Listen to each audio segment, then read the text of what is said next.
想象一下，你正准备前往韩国旅行，打开他们的电子入境卡系统填写资料时，赫然发现自己的国籍选项被标注为中国台湾。这时你的心情会如何？震惊、愤怒、不被尊重的感觉油然而生。没错，这绝非假想情节，而是真实发生的事件。近期南韩推出的电子入境卡 eArrival Card 系统，居然在出发地和下一目的地栏位把台湾称作中国台湾。这5个字仿佛一根刺，深深刺痛了台湾人的自尊心和国家认同感。台湾外交部终于不忍了，在多次透过管道沟通无果后，决定强势反击。一场看似称谓的小风波，瞬间上升为外交界的瞩目对决。台湾正式要求韩国限期改正，否则就以南韩称呼韩国，甚至扬言月底不改还有大招伺候。这背后究竟有何曲折内幕？今天就让我们深入探讨这场名称之争的来龙去脉。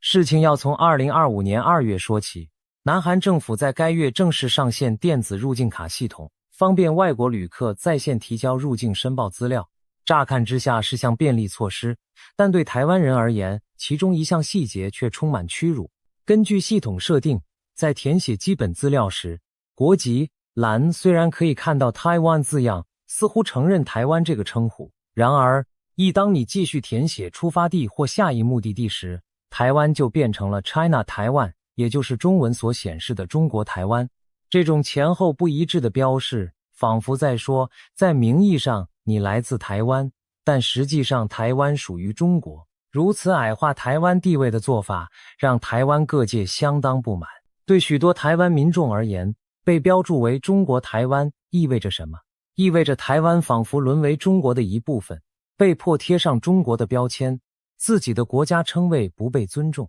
试想，在国际场合，如果有人称呼南韩为日本韩国或中国韩国，南韩人会作何感想？相信一样会怒火中烧。名称绝非所是，它是主权和尊严的体现。过去多年来，中国政府不断以一中原则向国际施压，要求各国在官方文件、网站甚至航空公司名单上把台湾列入中国一部分。例如，奥运会要求台湾以中华台北名义参赛，许多国际组织网站将台湾注记为台湾中国。每一次这类被中国附属化的标示，对台湾人民而言都是一种伤害与侮辱。而如今，没想到一向和台湾民间交流热络的南韩，竟也在入境系统中踩了这条红线。其实台湾方面并非一开始就大动干戈，在南韩电子入境卡上线初期发现此问题后，2025年起，台湾外交部便透过各种管道向韩方提出抗议与交涉。外交部和驻韩国台北代表部人员不止一次正式通知南韩政府，请尽速更正对台湾的不当标示，以维护我们国家的主权与国民尊严。台湾方面的立场表达得斩钉截铁，期望韩方能理解这称谓问题的严重性。然而，韩国方面的反应却近乎充耳不闻。整整1年多过去，南韩电子入境卡系统中中国台湾的字样始终未曾改动，仿佛台湾的抗议是一阵微不足道的风。南韩方面并未就此公开做出任何说明或调整改正，仿佛打定主意要在称谓上紧跟一中原则，不愿得罪北京。这种消极态度让台湾方面逐渐从失望转为愤慨。台湾外交部一次次耐心沟通，却换来韩方的漠视。国内民意代表和社会舆论也开始群情激愤。许多立法委员在国会质询时严肃指出，南韩此举已严重伤害台湾民众感情，政府不能再坐视不管。台湾民众也透过媒体和网络发声，表示对韩国长期不理会此问题感到失望透顶。要知道，台韩虽无正式邦交，但民间互动频繁。台湾人对韩剧、韩国观光、美食都很喜爱，每年有大量台湾观光客赴韩，也有许多韩国朋友来台旅游。然而，韩国方面在名称问题上的态度，无疑在友好的民间交流上泼了一盆冷水。不少台湾人心想，我们如此喜爱韩国文化，韩国政府却在官方文件中羞辱我们的国家名分，这实在让人心寒。面对内外压力，台湾政府终于决定采取行动，不能再退让。外交部评估后认为，既然协商无效，就必须诉诸对等原则，以牙还牙，才能引起韩方重视。于是，在跨部会讨论后，台湾准备了一系列反制措施，希望对韩方敲响警钟。其中的第一步便是从我们自己的证件用语下手。2026年3月1日，台湾正式启动了首波对韩反制措施，将我国核发给在台外国人的外侨居留证 ARC 上原本列示的国籍韩国，一律改为南韩。消息虽低调处理，但已经传达出明确讯号。既然你韩国在入境卡上称我们是中国台湾，那我们也不再称呼你为单独的韩国，而要在前面加上方位，称你南韩。所谓对等，就是用类似的方式回敬对方，让对方体会被改名的滋味。或许有些人不解韩国改称南韩有何玄妙，毕竟在中文里，不少媒体也常说南韩、北韩来区分南北韩。确实，南韩一词在台湾民间并不陌生，然而在外交正式场合，台湾政府过去通常尊重对方官方名称，称呼大韩民国或简称韩国。如今突然在政府核发证件中把对方称为南韩，意义非同小可。这等于是在官方语汇中暗示韩国不是唯一的，韩国它只是朝鲜半岛上的南部政权之一，间接和北韩、朝鲜民主主义人民共和国并列。这种称呼方式过去常由北韩方面使用，以否认南韩政府对全韩半岛的正统性。虽然南韩在台湾日常用语中无恶意，但正式采用在政府文件上，难免让首尔当局面子挂不住。台湾此举等于向韩方亮出警告牌，你若不尊重我的主权称谓，我也可以不用你的正式国名。这正是外交上的对等报复，分量拿捏的巧妙又有力。外交部选在3月中公布这项措施，很有战略意义，因为接下来的3月31日成了台韩之间摊牌的最后期限。台湾外交部严正声明，要求韩方在3月底前正面回应更正错误标示，若届时未获善意回应，台湾将在我国的冷电子入国登录表上相关栏位对南韩的称呼采取相应措施。简而言之，就是警告韩国，现在只是第一波反制改称你为南韩，如果你依然无动于衷，第二波大招将至。我们甚至考虑在台湾自己的入境系统中，可能把你的国名字样也做出改动。至于具体会怎么改，外交部话虽未明说，但留下无限想象空间。有人猜测，会不会是在台湾入境卡上把 South Korea 直接标成 South Korea 韩国或其他特殊注记，甚至有网友戏称干脆也给他来个中国南韩试试。当然这多半只是气话。然而可以确定的是，台湾政府已经明白告诉南韩，这不是闹着玩的，我们是认真的。除了直接更改称谓，台湾外交部也很关心我国国民在韩可能受到的尊严冒犯问题。早在3月初，外交部领事事务局领务局就主动针对南韩入境卡标示事件发布了一则特别的旅游警示。令人惊讶的是，这次警示的理由并非传统的安全考量，而是尊严考量。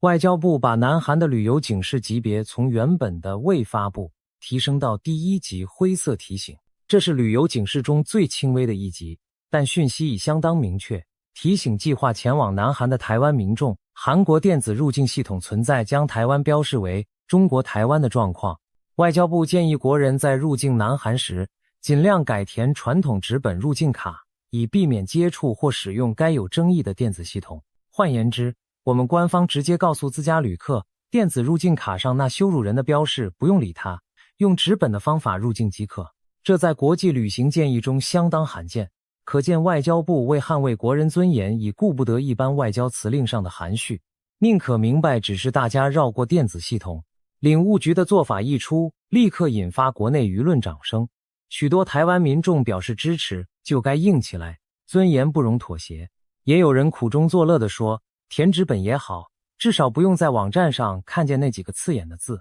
整体而言，台湾社会多数站在外交部这边，认为政府这次总算强硬一回，为国家尊严撑腰。长期以来，台湾在国际场合常常忍受各种委屈，其从名称被改到国旗被遮盖，其许许多人早就一肚子火。如今有这个机会对一个友邦说不，大家心里其实颇为振奋。更何况外交部的反制仍然是文明理性的方式，没有动干戈，只是从称呼用语助手，维护我方立场。一时间南韩成了热门话题。在台湾网络上被讨论得沸沸扬扬。很多人开始好奇，韩国那边听到我们改叫他们南韩，反应如何？这招到底有没有用呢？下面我们就来看看南韩方面以及国际社会各方的反应。当台湾外交部3月18日对外宣布改称南韩限期要求更正的消息后，南韩方面终于无法再装听不见了。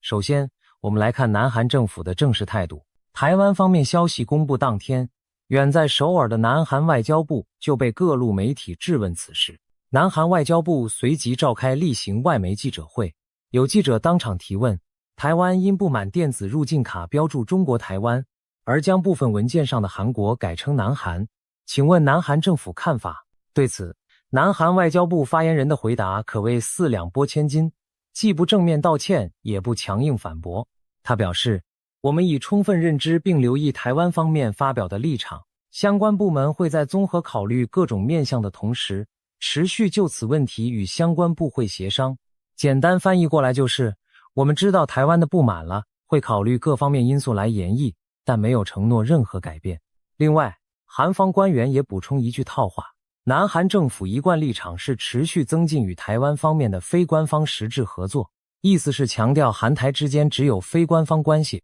但我们也愿意维持实质往来。一番话说得不痛不痒，典型的外交辞令。总之，南韩官方的初步反应是极为低调的，既不愿刺激台湾，但也没有松口要改正中国台湾的标示。台湾方面给的最后通牒在月底，因此南韩政府或许想先拖延观望，不急于表态，看能不能撑过这阵风头再说。有意思的是，南韩媒体也立即报道了台湾这波更名反制的新闻，其中南韩知名媒体朝鲜日报等都刊登了相关消息，点出台湾因不满被矮化为中国台湾而改称南韩的举措。消息一出，也登上了南韩各大网络论坛，引发网友热议。令人意外的是，南韩民间舆论并非一面倒，指责台湾小题大做，反而呈现出两极化的评价，一边是为台湾抱不平，另一边则是对台湾嗤之以鼻。我们不妨来看看这南韩网友的两种典型反应。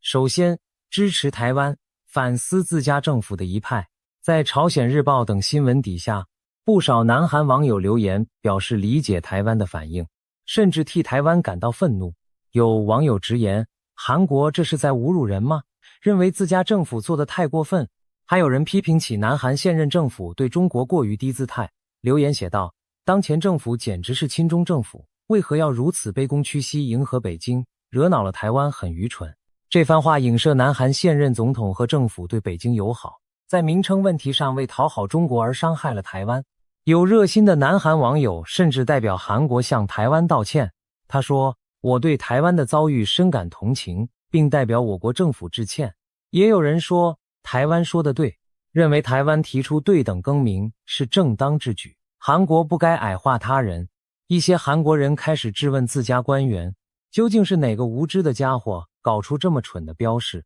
可以看出，在韩国民间也有相当比例的人觉得自家政府理亏，这次做错了。更何况韩国自己也是骄傲的民族，非常敏感别国如何称呼自己，如果处境对调，韩国也绝不会忍受。所以这些网友能体谅台湾的不满，甚至希望政府赶紧改正错误，以免伤害韩台之间宝贵的友好情谊。南韩不少年轻世代对台湾颇有好感，近年来台湾在韩流文化圈也小有热度，这部分民意显然站在台湾这边。台湾外交部长林佳龙在谈到本事件时也提到，他相信南韩民意多数支持台湾就是台湾，可见我方也注意到韩国社会里的这股友台声音。然而，并非所有韩国网友都这么善解人意。在另一边，各大韩国论坛上也出现不少嘲讽台湾的言论。有些南韩网友带着不以为然的口吻说，叫我们南韩，这称呼本来就很正常啊，更专业呢。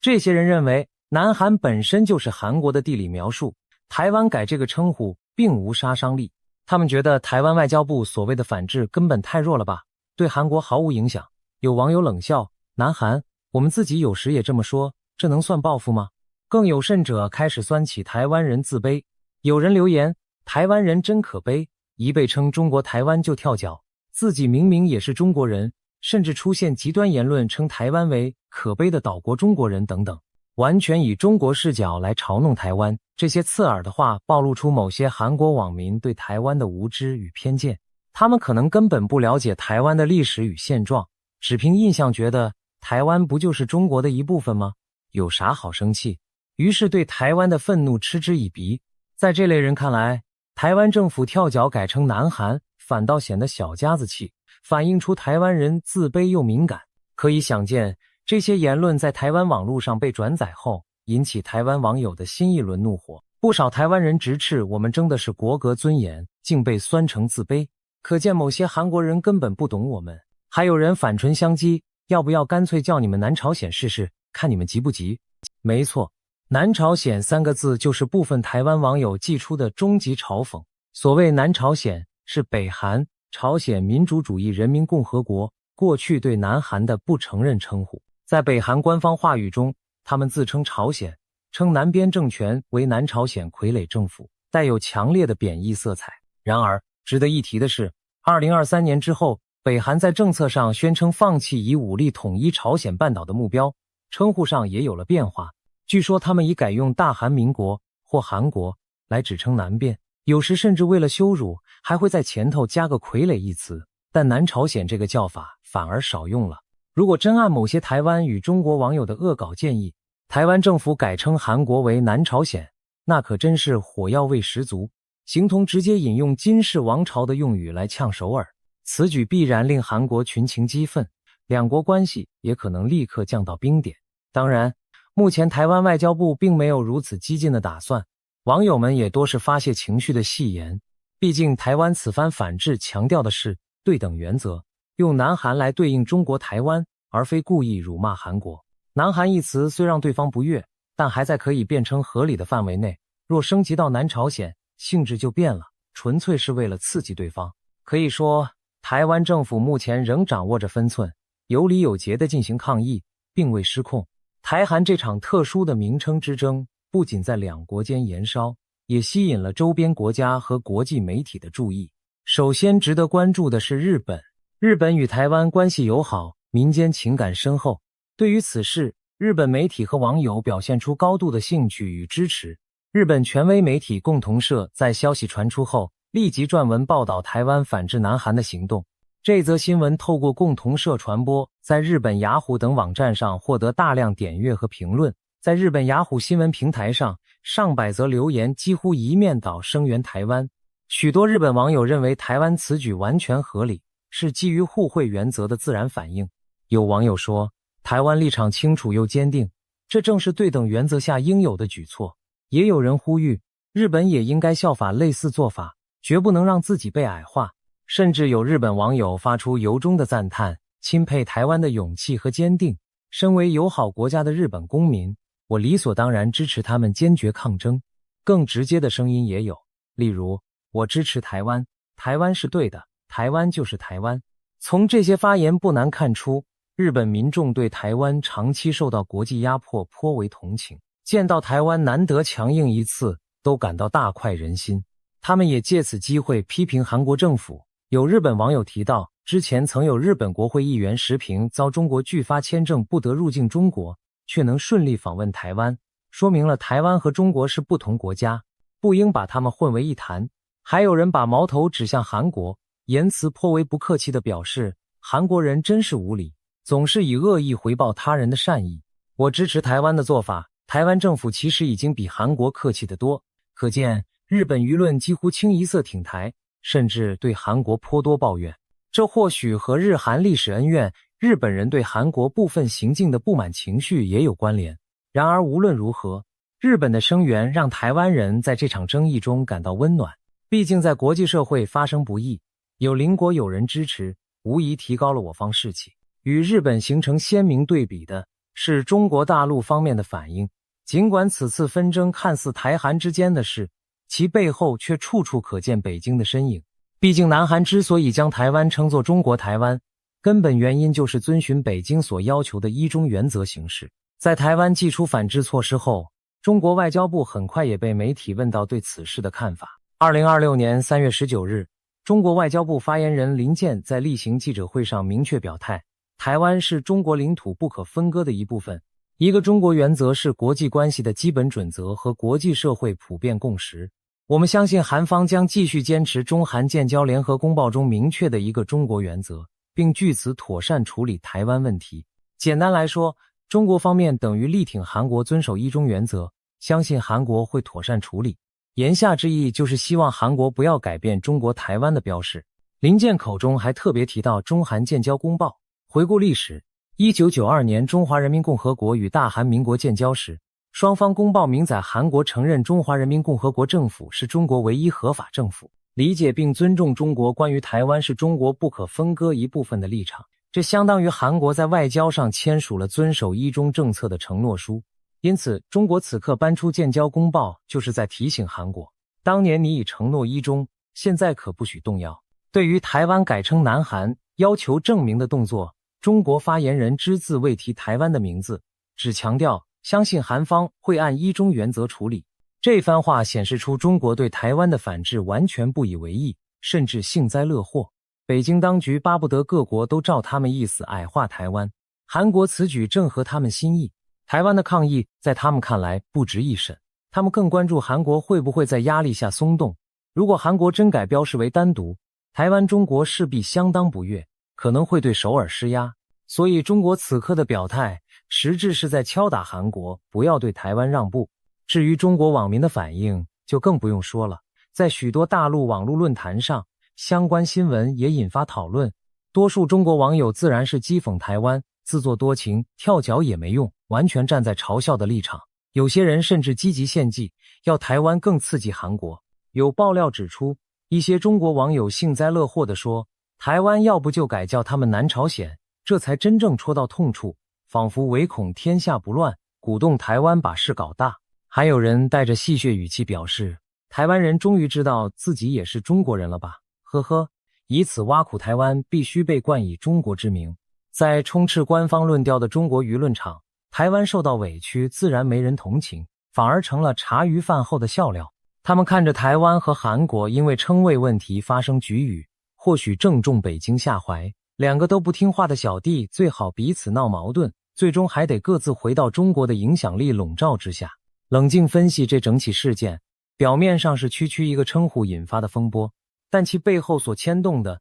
却是牵一发而动全身的主权认同和国际关系。为何台湾如此在意中国台湾的标示？为何韩国又不愿轻易把台湾两字单独列出？这背后离不开一个关键因素，一个中国原则。自从中华人民共和国在国际上取代中华民国代表中国以来，北京当局就坚持所谓台湾属于中国的一部分，要求所有与其建交的国家不得承认或以官方身份称呼台湾为独立国家。各国在与北京建交的公报中几乎都能看到类似语句，承诺或认知世界上只有一个中国，台湾是中国领土不可分割的一部分。韩国在1992年与中华民国断交，转而承认中华人民共和国时，也签下了这样的协议。从那以后，韩国政府在所有官方文件、网站上都极力避免出现任何暗示台湾主权独立的表述，比如韩国不会有正式机构称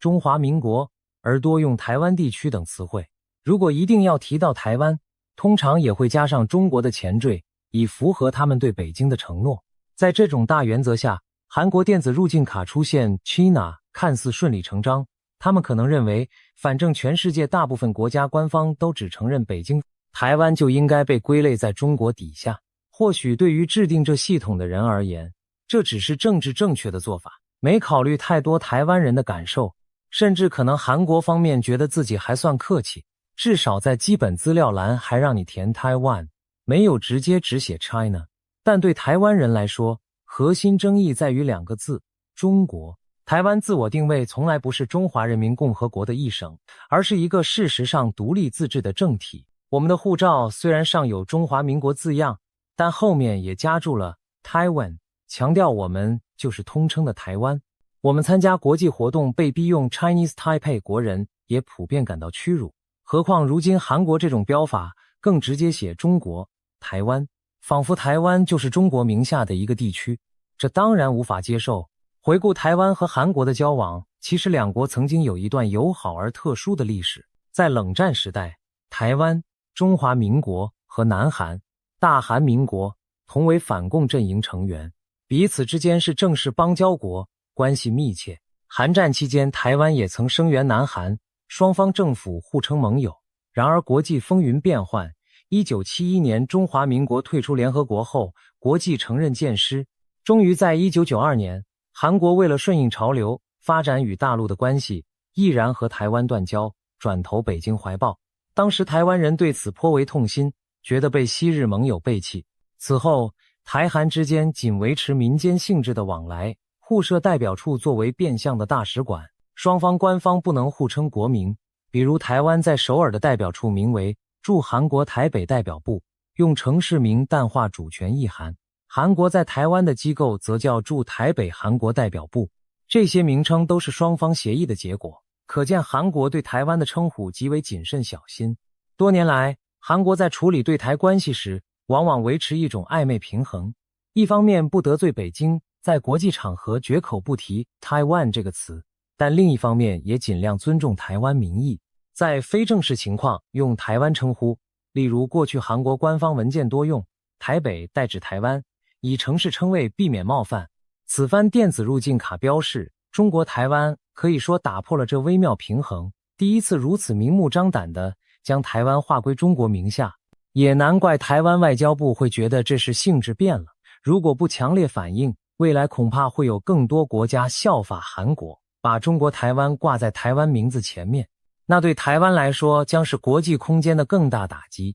台湾必须要让各国知道，就算迫于一中框架，你们至少也该给我们留点尊严，千万不要用这种侮辱性的写法来刺激我们。而从韩国角度看，他们夹在中美之间也有自己的算盘。近年来，南韩政坛在对华政策上摇摆不定，一方面韩国需要中国在朝鲜半岛问题上提供影响力，也离不开庞大的大陆市场。另一方面，韩国亦是美国盟友，最近几年在芯片、军事等领域开始站队美国，和中国有些疏远。但不管怎样，韩国官方在台湾议题上一向小心翼翼。就拿这次事件来说，或许韩国原本希望悄悄推行电子入境卡的新规，未曾预料台湾方面会如此强烈的反弹。他们本以为台湾最多抱怨几句，最后可能默默接受现实。毕竟很多国际航空公司网站、各国入境卡都有过把台湾归类中国的先例，台湾也只能吞忍。然而如今台湾公开对呛，韩国反而陷入两难。若听台湾的改称回台湾，势必要向中国说明，可能引发北京不悦；但若置之不理，台湾接下来的反制将让韩国颜面无光，更可能引起台湾民众对韩国的厌恶，影响韩国的形象和利益。特别是韩国相当重视的观光客，台湾是他们的重要市场之一。如果台湾民间掀起抵制韩流或旅游的风潮，韩国观光、文化输出都可能受损。就如一些日本网友评论的，韩国有时给人以恶意报答善意的观感，长远看对其国际名誉不利。这些利弊得失，恐怕正是南韩政府如今在综合考虑各种面向的内容。他们需要评估，是中方的脸色比较重要，还是台湾民意的反弹更麻烦。眼下离台湾所设定的3月底期限越来越近，大家都在关注事态会如何发展。台湾外交部长林佳龙已经表明，我方的抗议已引起韩方注意，希望南韩能正视台湾民意，在期限前给出具体回应。林部长在立法院答询时也释出了一点善意，强调台韩长期在产业、观光、文化各方面关系良好，我们也是希望在对等和尊严基础上促进双方友好发展。因此可以看出，台湾政府虽然态度强硬捍卫尊严，但也没有要把事情闹到无可挽回的地步。我们依然愿意给韩国台阶下，只要韩国愿意改正错误，我方甚至将相关解决方案都提前告知南韩政府，等于开诚布公地说，我们准备好了第2步措施，但真心希望你不用逼我们使出来。这也给了韩国一个缓冲和思考的空间。那么可能的结果有哪些呢？一种可能是韩国在最后时刻做出让步，也许他们会采取某种技术性的调整来化解争端，例如在电子入境卡系统中把台湾的标示改回 Taiwan， 或者至少拿掉前面的 Kina， 直接标示 Tina。 这样一来，台湾方面的主要诉求就满足了。如果韩国愿意这样改，相信台湾一定会乐见其成。双方可以各自下台阶。韩国可以低调地说只是技术修正，台湾则达到了维护尊严的目的。毕竟台湾外交部要的就是那2个字，别再出现在我们国名前。如果这一幕成真，台湾在国际上等于成功争取到一个尊称，无疑是外交上的小小胜利。也许韩国还会透过非公开渠道向北京做解释，但至少事情告一段落。届时台湾也不需要启动第2波反制，台韩关系应可恢复平静。另一种可能是韩国依然不为所动，拖过3月底也不愿改变标示。若真如此，台湾外交部先前的警告就必须兑现，否则自己失信于民。那么4月开始，台湾极可能在台湾电子入国登录表中对韩国的称呼下手。这个电子入国登录表是台湾为部分国家旅客设立的网上入境登记系统，类似南韩的电子入境卡。假如韩国不理会我们的诉求，台湾大可以在自己的入境表格中把 South Korea 这个名称改成我们想要的样子。依照外交部说的，相应作为，推测最有可能的是全面改称南韩。也就是说，未来韩国旅客在线填台湾入境表时，选单上看到的将不再是 Korea 或 South Korea，而可能是 Republic of Korea、South Korea， 亦或干脆中文直接列南韩，让韩国旅客亲身体会一下自己的国名被别人重新命名的滋味。当然，台湾不太可能在系统中标中国南韩或南朝鲜，那等于把自己格调拉低，不符合我方原则。所以最可能的就是彻底使用南韩这一称呼，并在更多官方管道沿用。或许未来我们外交部网站上、政府出版品中谈及韩国时都统一称南韩，虽然听起来只是用了个方向词，但久而久之也会对国际舆论产生潜移默化的影响。至少在中文世界里，若更多人跟着台湾称南韩，韩国形象也会有点受挫。这就像当年韩国极力要把东海名称推广取代日本海名称之争，其实就是话语权之争。韩国应该明白，台湾一旦下定决心，也可以在某种范围内牵动对他们不利的称呼惯例。这对注重国家形象的韩国而言，并非没有杀伤力。不过，台湾也清楚，和韩国真正撕破脸对双方都没有好处。林佳龙部长就被问到会不会考虑更改驻韩代表处名称，他回应说目前不会，那涉及双边协议，而且韩方其实在某些方面也表达了一定善意，所以暂时维持现状。我们可以看出，台湾并不想把矛盾无限扩大。究其原因，韩国毕竟不是敌国，而是一个和我们有不少共同利益的国家。在经贸上，韩国是台湾第5大贸易伙伴，科技产业交流频繁。在文化上，韩流和台流互动密切。在国际政治上，韩国也是亚洲民主国家之一，只是不便公开支持台湾。但去年以来，韩国国会也组团访台，表达友好。可以说，台湾和韩国原本可以是天然的朋友，只是因为中国的介入，让双方官方关系始终隔着一层薄雾。这次事件如果处理得当，或许能成为一个转机，促使韩国重新审视对台政策的平衡。林佳龙提到，他相信南韩民意多支持台湾，这其实是在提醒南韩政府，你们的人民其实不反对和台湾友好，不需要一味迎合中国伤害台湾。假如韩国政府领悟到这一点，也许未来在一些细节上会对台湾尊重些。例如，除了更改入境卡标示，韩国或许还能在双边交流上更进一步。当然，这需要时间观察。在国际舞台上，小到一个名称，大到一场战争，归根究底都是尊严与现实在拉锯。台湾长期被迫在主权问题上隐忍退让，但并不表示台湾人没有底线。中国台湾这个称呼踩中了台湾社会的痛点，台湾这次强硬反弹，正是向国际社会宣示我们捍卫尊严的决心。同样地，韩国夹在强权之间也有自己的难处，但尊重别人的前提下才能赢得尊重。如果韩国希望在国际上被视为先进民主国家，就应该理解台湾人民对自己国家称谓的重视。我们期待南韩政府能拿出智慧，在不违背一中政策的前提下调整做法，给台湾一个交代。比如他们可以宣称出于技术修正，不再使用有争议的标示。这样一来，台湾达成目标，韩国体面下台，北京那边也未必会把事情闹大。或许私下不爽，但表面可能装没看到。假如最终如愿，台韩双方找到一个各自都能接受的解决方案，这场风波将告一段落。也许很多年后回头看，这只是台湾争取国际尊严路上的一个小插曲，但在当下，对无数关心台湾处境的人来说，这却是提振信心的一役。他告诉我们，只要我们坚定站稳立场，巧妙运用对等原则，即使身形矮小如台湾，也能迫使比我们大的国家认真对待我们的声音。长期以来，太多国家习惯忽视台湾的抗议，认为我们不会有强烈反应。然而时代不同了，台湾人民的意志不容再被轻忽，尤其在国人团结支持下，政府更有底气说出不字。未来类似的挑战或许还会出现，可能换成别的国家、别的平台，又冒出中国台湾的字样来考验我们。我们不可能事事都强硬对抗，毕竟国际现实残酷，许多场合台湾仍受制于人。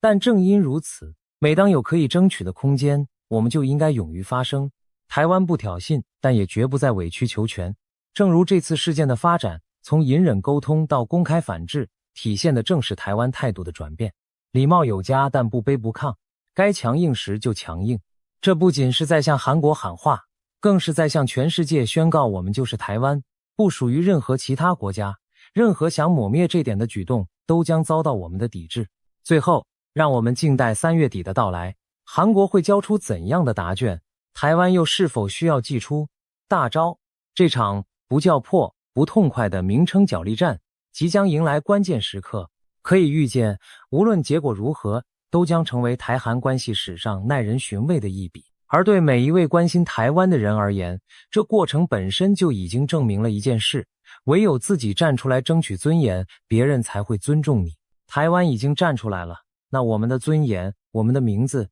就绝不容再被践踏。让我们一起期待一个光明的结果，也为台湾的勇气喝彩。台湾加油，韩国加油！希望友谊不因一时风波受损，更希望世界看见我们坚守的价值。